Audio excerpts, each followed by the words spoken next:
gente tem o Realized Profit Loss Ratio aqui, né? Essa é uma razão entre a realização de prejuízo e a realização de lucro nos últimos 30 dias, tá? Então, essa métrica, ela ajuda a gente a entender qual que está sendo a preferência no mercado, né? Ou seja, qual que é a tendência ou o momento, né? A força que o mercado tem ou o sentimento dominante no mercado, né? Então, se é de realização de prejuízo, se é de realização de lucro. Então, a gente tem esse rally de alta, então a gente tem uma respirada, a gente viu que a gente teve realizações de lucro ou investidores saindo no 0 a 0, a gente já volta a afundar novamente. Então, esse indicador, ele ajuda a gente a entender isso, né?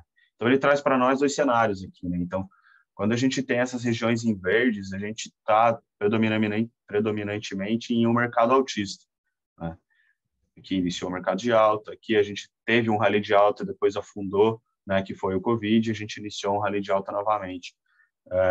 E ele é esse bull market, então o mercado vai realizando justamente os lucros, né? O mercado vai entrando nova demanda, vai andando, o mercado vai cada vez realizando lucro, então esse lucro está aqui, essa razão, né? A comparação entre realizações de lucro e realizações de prejuízo.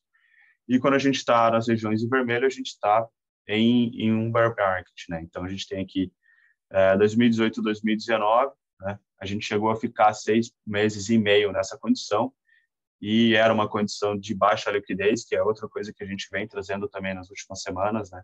Que a gente tem essa baixa liquidez, essa baixa demanda, né? Então, esse pico de alta que a gente teve aqui, né? Essa queda que foi, ela tão rápida assim, né? Ela é bem característica de pouca liquidez, né? Porque a gente teve uma demanda de compra, então o mercado foi comprando, chegou a romper máximas, começou a ter uma euforia, o mercado realizou seus lucros ou saiu no 0 a 0, e essa demanda compradora não conseguiu nem um pouco segurar a pressão vendedora, né? Então isso é uma característica de baixa liquidez do mercado, né? Então o mercado até puxando para ter uma liquidez para conseguir sair dessas posições, né? Realizar algum lucro ou sair do mercado mesmo. Então chama atenção para nós esse mesmo comparativo de baixa liquidez e a questão do tempo, né? Então, a gente tem aqui de 6,5 para 4 meses. Então, a gente teve aqui esse pico, né, de realização de lucro aqui, né? A gente vê que o mercado volta a subir aqui, né, tentando chegar numa condição de cruzar o 1 aqui, ser uma realização de lucro, mas ele bate nessa resistência, vamos dizer assim, e volta a cair, né? Então, perde realmente essa força e mostra que a gente, né, o mercado Uber Market, ele continua todo vapor aí, tá? Então, agora a gente vai olhar os short term holders aqui com o SOPR, né? Esse SOPR é outro indicador linkado ao lucro, né? E aí ao prejuízo, ele mostra para a gente justamente a média de lucro ou prejuízo nas realizações, tá? Então, isso aí a gente consegue mapear bem certinho no ciclo de bear market ou de bull market, como esses investidores estão se comportando, né? A gente tem um pico de alta, né? Um all-time high, a gente vê que tem um pico de realização de lucro e depois disso a gente já tem o mercado afundando, que é justamente essa região em vermelho aqui, né? O A, em ambos os períodos aqui, né? Então, a gente teve lá em janeiro de 2018, né? A máxima histórica, chegou a cair, o mercado caiu, né? Os investidores de curto prazo, né? Short term holders, eles saíram de uma realização muito alta de lucro e todas as operações que eles começaram a fazer começaram a realizar prejuízo porque o mercado começou essa tendência de baixa. A gente tem a mesma situação aqui em janeiro de 2021 até junho, mais ou menos, julho de 2021, tá? E daí a gente tem esse rally, um rally de alta, vamos dizer assim, né, que é essa região B aqui, né, que ou uma região de consolidação também, né? Essa região ela mostra para nós um equilíbrio um tanto quanto frágil, assim, né, entre os participantes, porque a gente tem essa questão de uma menor demanda, né, então tem menos interesse, não está entrando tanto dinheiro como estava entrando naquele bull market todo a pleno vapor ali.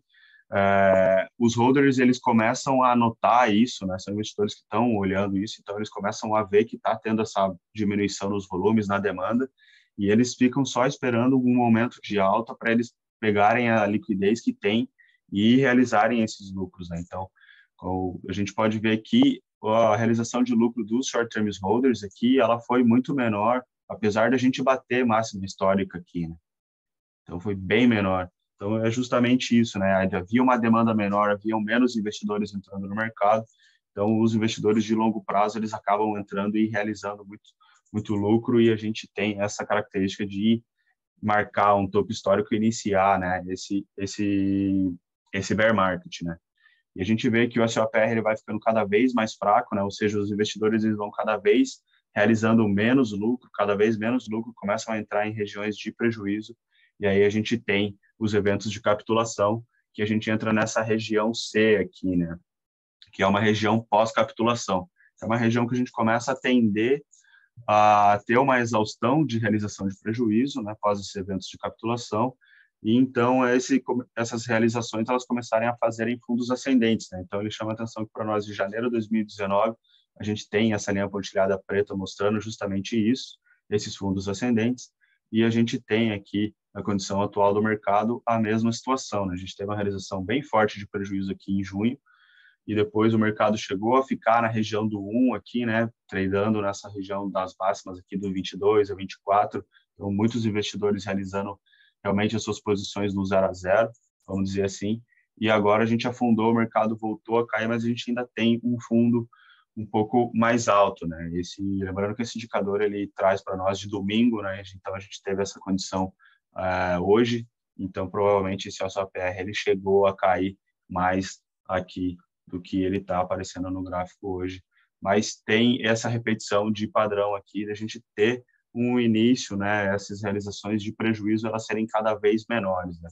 Seja por uma menor demanda, seja pelos investidores com medo, seja pelos investidores cada vez realizando. O mercado subiu, já realiza, chegou no 0 a 0, já realiza, não segura muito, né? Então, traz essa condição para nós, que é uma condição de uma fase final de um bear market, né? O próximo indicador aqui continua nos short-term holders e ele continua nessa questão de lucratividade também, né? Só que esse daqui, o indicador que a gente olhou acima, o SOPR, ele é a realização de lucro de prejuízo. Esse aqui é a quantidade de moedas que os short-term holders não venderam, né? Ou seja, eles continuam segurando essas posições. Então, é um balanço dos short-term holders segurando o prejuízo ou segurando o lucro. Então, a gente tem duas regiões, mesma situação. Região verde, que ela é predominantemente aqui, quando a gente tem num mercado altista, a gente está em um bull market, né? Então, a gente fica nessas condições de região verde aqui. E a região vermelha, quando a gente está em um bear market, no mercado caindo, mercado caindo, mercado caindo, tá? Ele chama atenção para nós também nessas marcações de X aqui, funciona justamente como uma resistência, que é uma resistência psicológica, justamente isso que a gente comentou.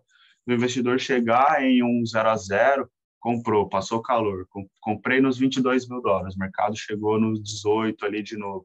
Se bater no 22 de novo, eu vou sair. Então, vira essa condição psicológica do mercado realmente conseguir vencer isso, né? Então, a gente tem essa pouca demanda e mais essa psicologia que o mercado está caindo, então vira uma resistência, essa virada do supply está segurando o prejuízo, quando fica no 0 a 0 já sai, ou tem um pouquinho de lucro já sai. Esse indicador ele chama atenção justamente isso para nós. Então, essa linha 1, ela é o custo base, é o break-even, é o 0 a 0 ali do investidor que comprou. E mostra para nós aqui também essa questão que a gente comentou dos 24 mil dólares. Né? Então, a gente veio de um supply de short-term holder lá com bastante prejuízo, chegou no 24 mil dólares, chegou praticamente no 0 a 0 aqui. Chegou a esse indicador, ou o mercado, né, o preço, atuou como uma resistência e a gente tem novamente essa queda. Então, o supply volta a cair, né, para uma região de prejuízo aqui, na atual situação, e com o mercado caindo hoje, está pior ainda do que a gente estava, né? Então, chama atenção justamente essa questão que os 24 mil dólares é uma região que foi só uma realização de um rally de alívio dos investidores saindo com um pouquinho de lucro ou no 0 a 0, e os short-term holders compravam isso para nós. Eles realmente saíram no 0 a 0 nessa condição aqui.